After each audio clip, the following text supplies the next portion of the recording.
Ladies and gentlemen, good day and welcome to Sapphire Food India Limited conference call. As a reminder, all participant lines will be in listen-only mode, and there will be an opportunity for you to ask questions after the presentation concludes. Should you need assistance during this conference call, please signal an operator by pressing star then zero on your touchtone phone. Please note that this conference is being recorded. I now hand over the conference to Mr. Sanjay Purohit. Thank you, and over to you, sir. Everybody, welcome to the Sapphire Foods Q1 FY26 financial highlights presentation. I'm joined by Vijay Jain, our Executive Director and CFO. As always, the two of us will play a tag team and take you through our results for Q1.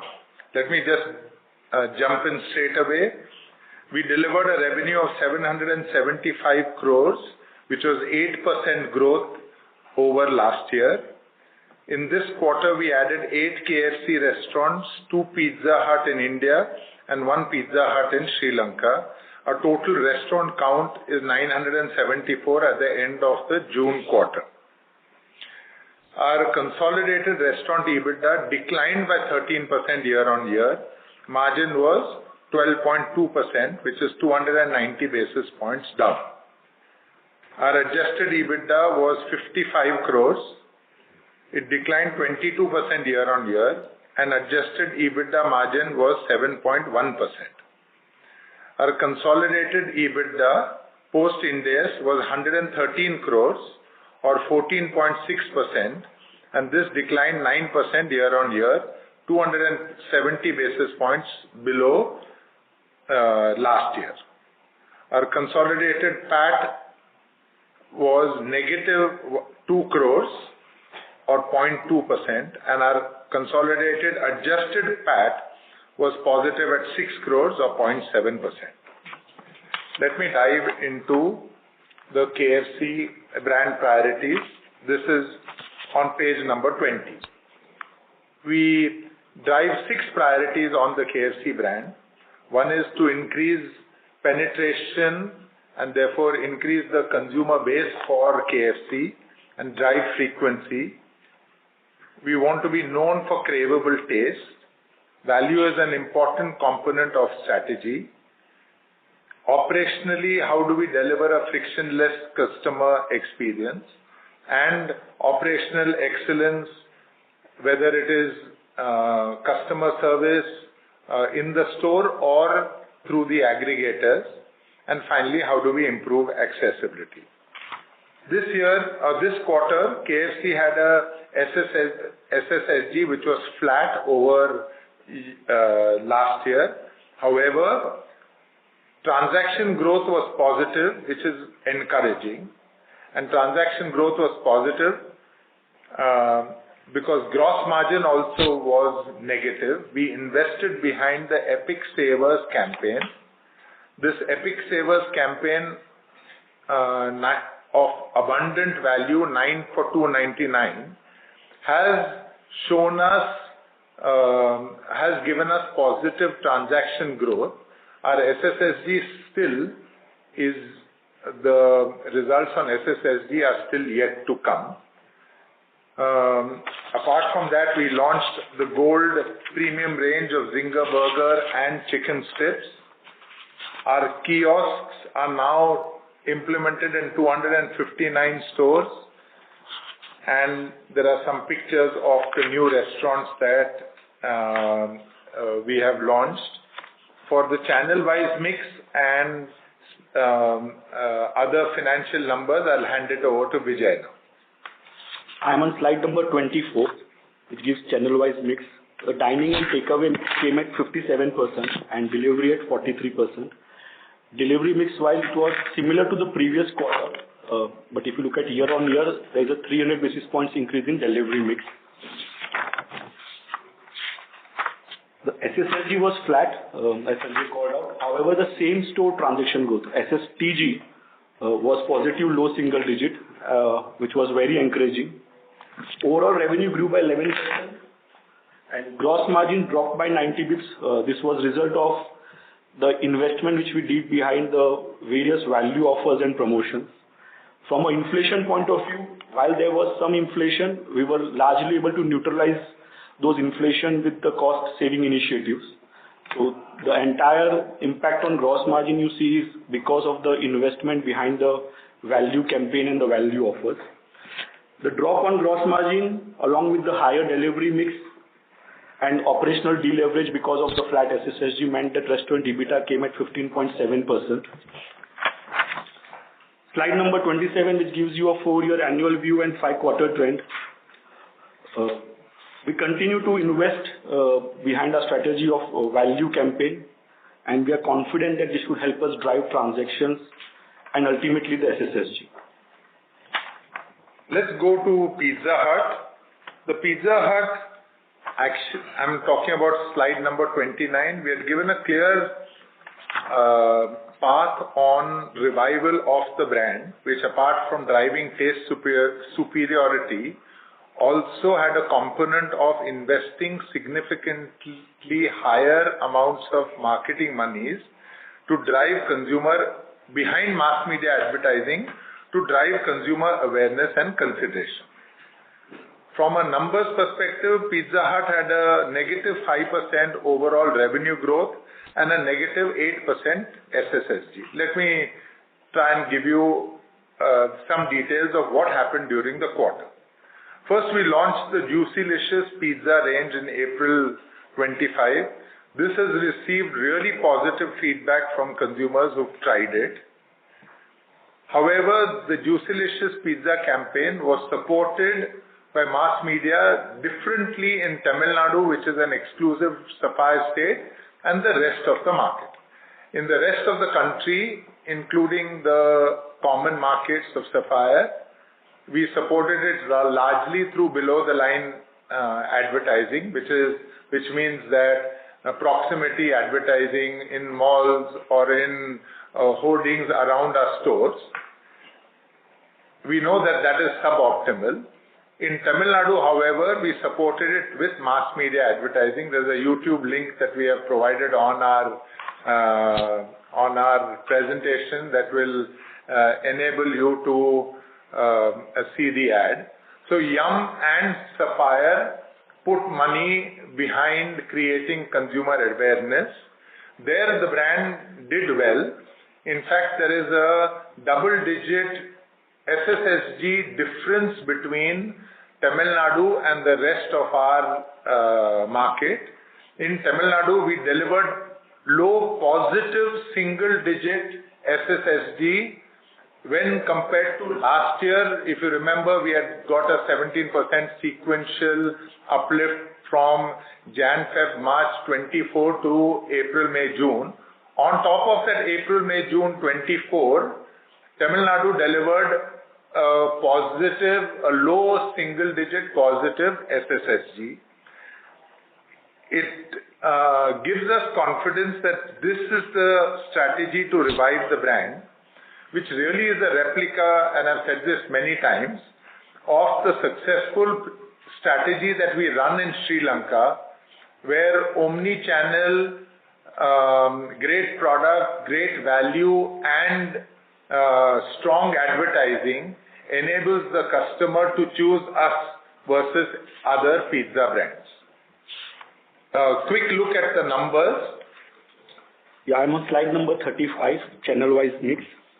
That has largely remained steady quarter on quarter, as well as when you compare to last year, it has remained steady. 50% been contributed by delivery and the balance 50% through dining and takeaway.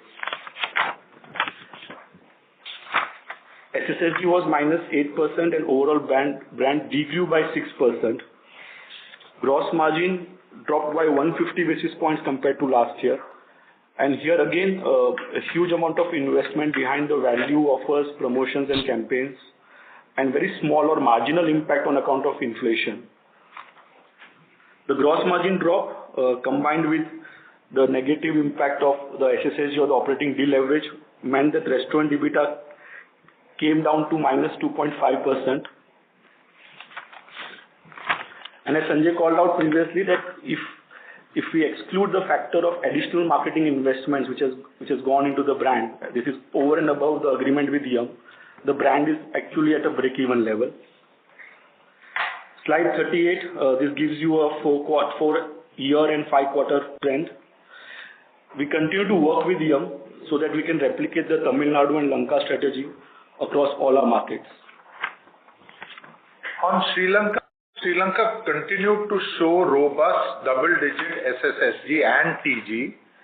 In fact, SSSG came in at 12% and system growth was 15%. We have 126 stores in Sri Lanka. Now, 12% SSSG typically would have translated into positive operating leverage.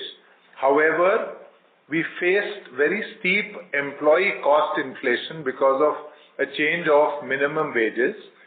There were two changes that happened, one in September, October of last year and one in May, but which was retrospective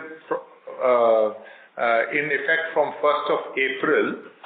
And both these had a sharp impact on our restaurant EBITDA, which was 30 basis points higher than last year. Vijay, some of the numbers, please. Slide number 42. The channel-wise mix again for Sri Lanka business has largely remained steady. Dining and takeaway at 61% and delivery at 39%. SSSG of 12% alongside the double-digit transaction growth and same-store transaction growth I'm calling about. From a revenue, 15% growth in LKR terms and 19% growth in Indian rupee terms.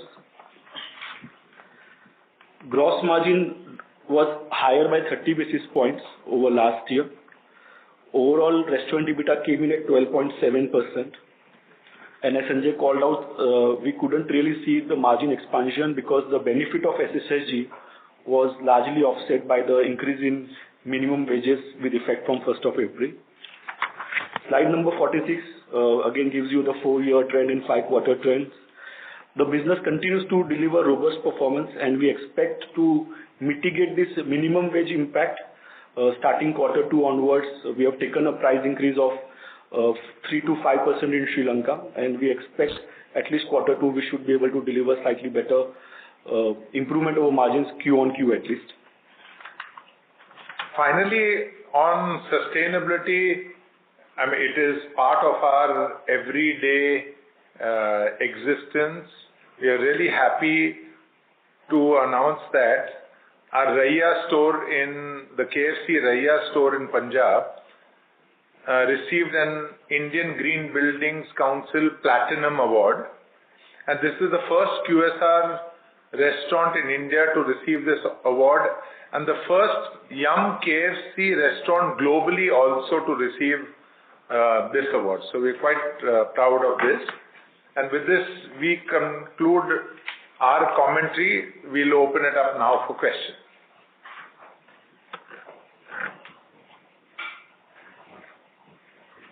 Thank you very much. We will now begin the question and answer session. Anyone who wishes to ask a question may press star and 1 on their touchtone telephone. If you wish to remove from your question queue, you may press star and 2. Participants are requested to use handsets while asking a question. Ladies and gentlemen, we will wait for a moment while the question queue assembles. The first question is from the line of Tejas Shah from Andrews Park. Please go ahead. Hi, thanks for the opportunity. Sanjay, the first question pertains to KFC. What's driving this disconnect between improving ADS but contracting margins? The improving ADS that we see in Q1 versus Q4 is a natural seasonal uplift that we see. The contracting margins, when you see 0% SSSG, and now if I just look back on 3 years SSSG, 3 years ago it was 0% in Q1. This is, I'm talking about FY23-24, 24-25 it was negative, and now 0%. So it's really operating deleverage coming into play, Tejas. Tejas, additionally, I am sure you're referring to quarter four versus quarter one comparison, where we have delivered higher ADS in a similar restaurant EBITDA. The biggest impact which you see Q4 versus Q1 is the gross margin. We would have invested almost 100 basis points to enable us drive transactions. So that's the single biggest factor. There would be additional factors. Typically, in quarter one, you do wage revisions. There's the salary increments which comes in. So those are additional costs which comes in. There's also marginally higher marketing which we would have done in KFC also for this quarter, while we continue to invest behind the brand within the overall agreement range. But during the quarter, we have chose to invest slightly higher. It will get balanced out through during the year. So these are the three reasons. Yeah. And generally, April, May, June, from a utilities perspective, etc., also versus Jan, Feb, March, we will see, because of summer, an increase in cost. So quarter four versus quarter one is strictly not comparable. Yeah, no, I was just looking at 3Q also when we were at around similar number 115, 115, and we had 18.2. Obviously, mix because it's a festive season, perhaps the mix changes. But we, in fact, not very much long back, Sanjay, on the call, you had guided us that SSG has a lesser forecasting significance in current environment than ADS on margins. So I was just curious that is it true for the industry that the cost of ADS or cost of SSG has gone up now? So what we saw, let's say 2 years back, that a certain SSG or certain ADS was delivering certain margins, the cost of that ADS has gone up materially. Yeah. So actually, we were guiding that on Pizza Hut, not so much on KFC. So there is SSSG finally is important, and when you see SSSG in consonance with ADS improvement, that's the time when. So both are important, Tejas, in a sense. Yeah, both are important. Okay.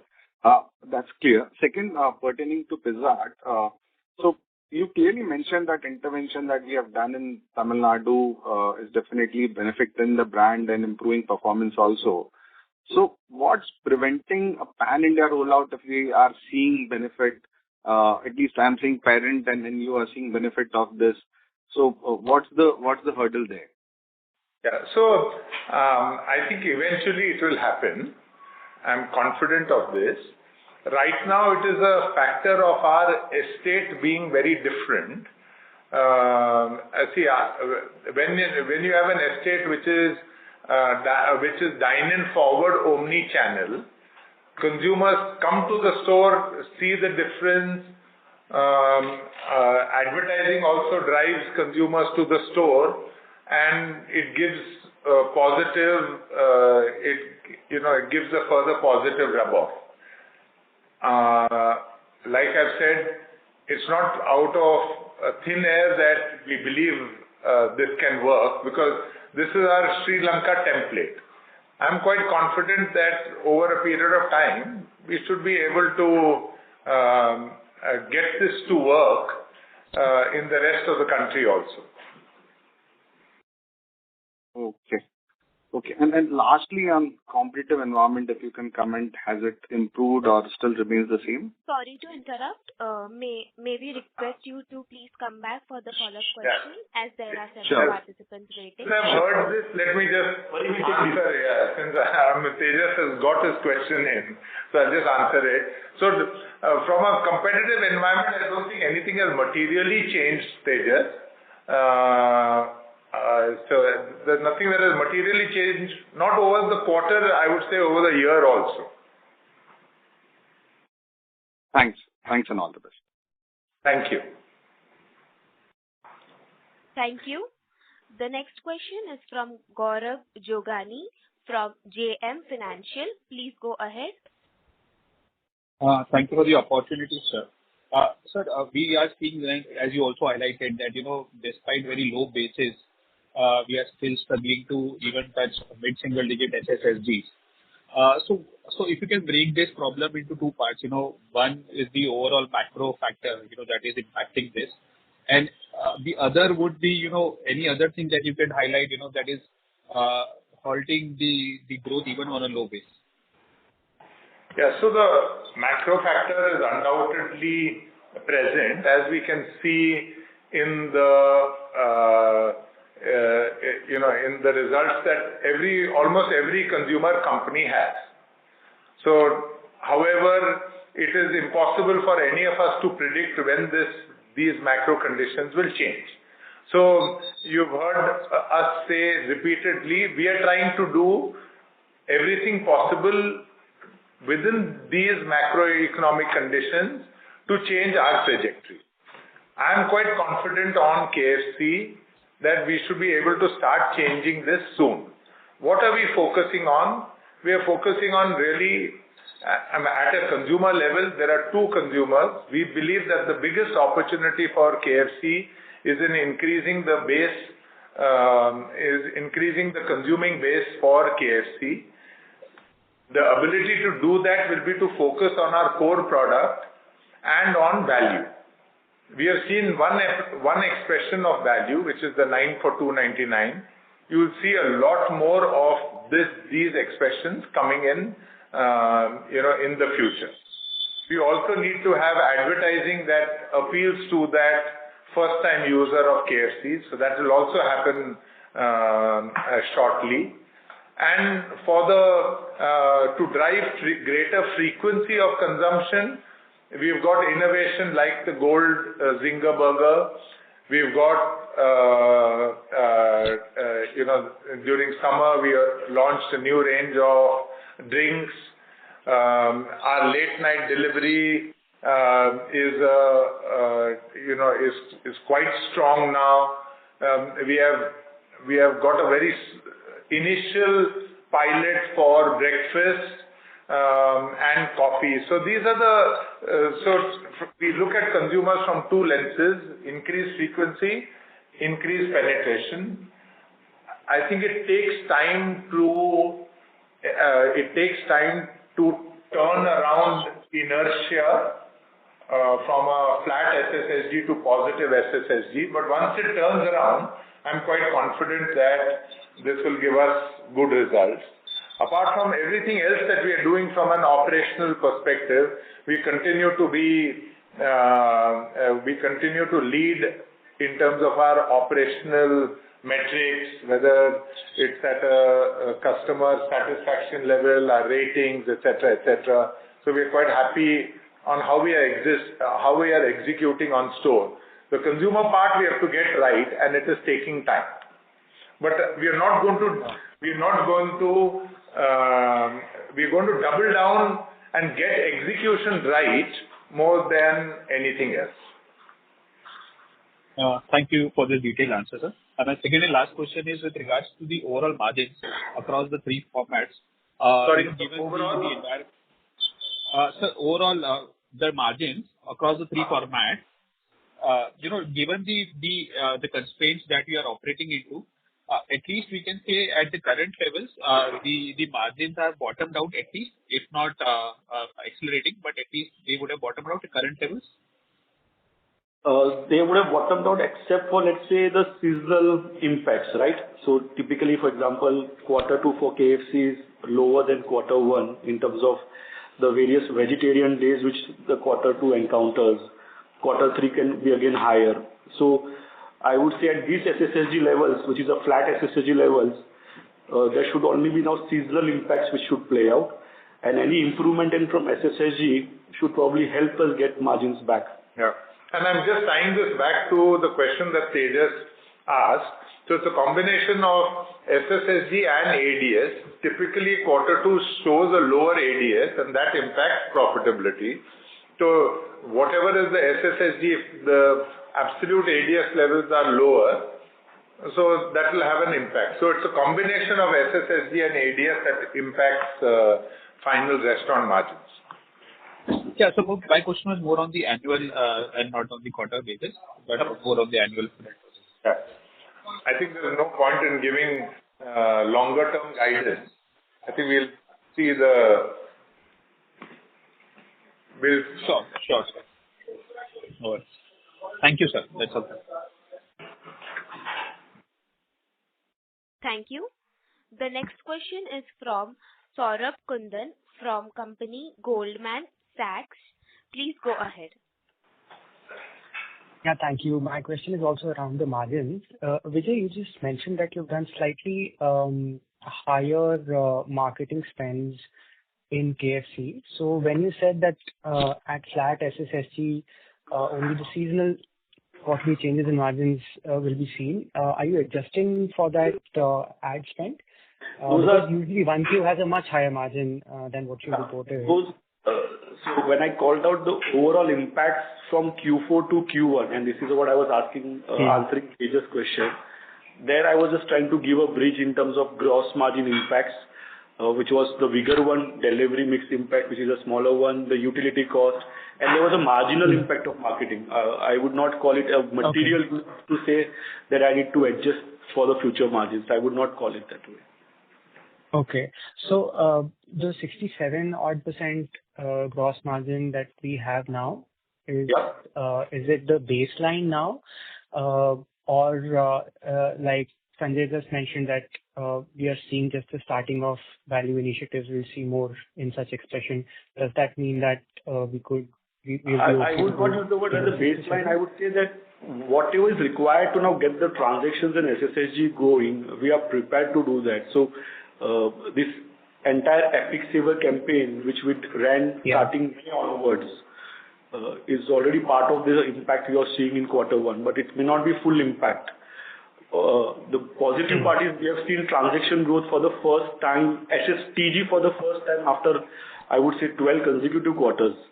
Hence, I think we would be a bit more flexible on those gross margin numbers if it can eventually result into a higher transaction growth and higher SSSG. So I would not tie down my strategy that I don't want to move away from this baseline number. We would be flexible and we'll take a call as we move forward. Got it. Interesting. Last question on Pizza Hut. You have shown that marketing does change the performance a little bit, quite a lot actually. You mentioned double-digit differences there. And so if you can share with us then, what is the future of this format pan-India then? I mean, when would Yum take a call on how to go forward on the brand overall in India? So again, when we say future of the format, this is the format which Sapphire now runs across all its market. I think the complication is that there is an overlap of the territory between us and the other franchisee. The other franchisee operates a delivery format in our territory. So that creates a confusion in terms of how do we go about the strategy. Having said that, it's nothing new. For last 7 years of Sapphire existence, this problem existed and we were able to navigate through it. It's only that the other franchisee haven't seen the same kind of results the way we have seen, and hence this slight difference of opinion which we're experiencing over last 2 quarters. But now that we have again seen a positive result in the way we have gone about it, I'm sure it's only a matter of quarter or 2 before all the 3 parties are on the same page and we can execute uniformly pan-India. Okay, thank you.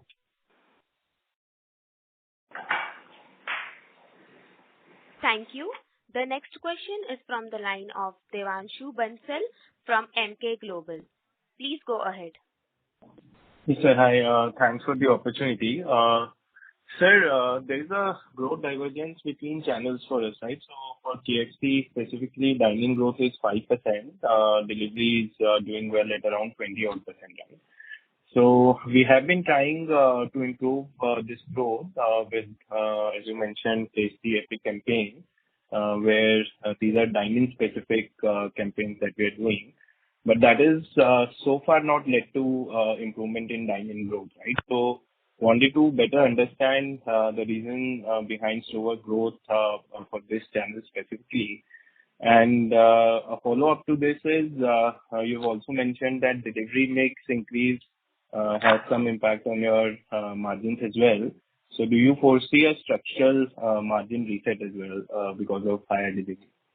So Devanshu, while I am not clear about the numbers you quoted on the dining and the delivery, how you arrived at those numbers, having said that, I have understood your question in principle. that your dining is still not performing to the level your delivery is, and that's a fair comment. The Epic Saver and the promotions and those campaigns definitely has helped us reduce the gap between the dining performance and delivery performance. That's for certain and sure, but not to the extent we would have liked it. And that's also reflected in the overall SSSG being flat. And that's the endeavor that will continue to go down this route of investing behind the brand in form of value offers and campaigns. Even in the next quarter, you will see us double down on these value offers. Right now, 9 for 299 you are seeing. Maybe in H2 you will see even more aggressive campaign on sub 100 rupees as well. So the plans are there in place through which we believe we can get back dining and takeaway. And at the same time, the delivery can grow at its own pace. The second part of the question, which was, is there a structural shift you are seeing and the delivery mix has increased? The delivery mix has increased compared to the last year quarter one. But if you look at the quarter four of last year and current quarter, the delivery mix has largely remained stable.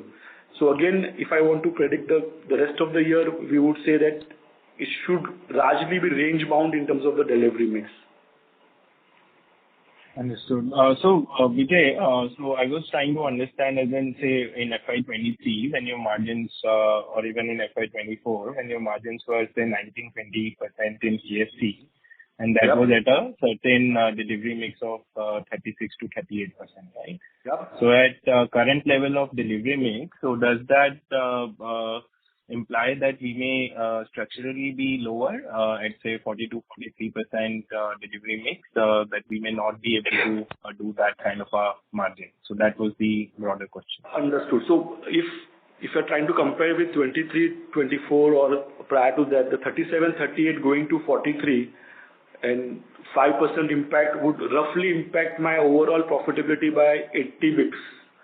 So that is the structural impact. So a 20 can be read as still 19, 19 and a half, but coming down to 15.7 is a function of the SSSG not coming through rather than a structural shift on delivery. So that's the only clarification. Delivery certainly will impact, but the structural impact is 75 to 80 bips only. Okay, very clear, Vijay. Second question that I wanted to understand, for Sri Lanka, the LC growth is 15% and INR growth is about 19%. So can we expect this 4 to 5% currency benefit to accrue for full year FY26 as well? And allied to this is on margins as well. So you have indicated there is some minimum wage hike, but you have taken some price hikes as well. So what is the level of margins that we can sort of look for Sri Lanka business in FY26? So on the first part of your question on how the forex will play out, I would not comment on that because there are a lot of factors which goes into how a forex would perform for the rest of the year. At least the past 1 year shows that the foreign currency has been quite steady, and hence we don't foresee any reason why it should be playing out any differently for the rest of the year. But I would avoid commenting in specific. Coming to the second part of the question in terms of margin, I think we would like to deliver an improvement in margin over last year. So Sri Lanka delivered an X amount last year. We would love to have few basis points improvement at least over that last year's margin. Which did not happen in quarter one because of the wage impact, but because of the price increase and other mitigation, I think we should still be able to deliver some margin improvement for the rest of the year. Okay, this is for the rest of the year, but okay, I got it, Vijay. Yeah, thanks.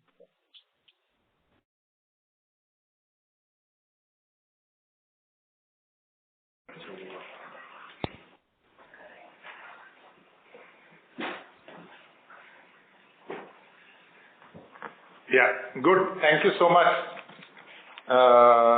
Thank you everybody for joining the conference. Parit, we don't have any more questions. Yeah. Do we close the conference now? Okay. As there are no further questions, I hand over the conference to Mr. Sanjay Purohit for closing comments. Yeah. Thank you so much everybody for joining the quarter one financial highlights presentation. We'll see you in another 3 months for our quarter two and first half results presentation. Have a good rest of the day. Bye.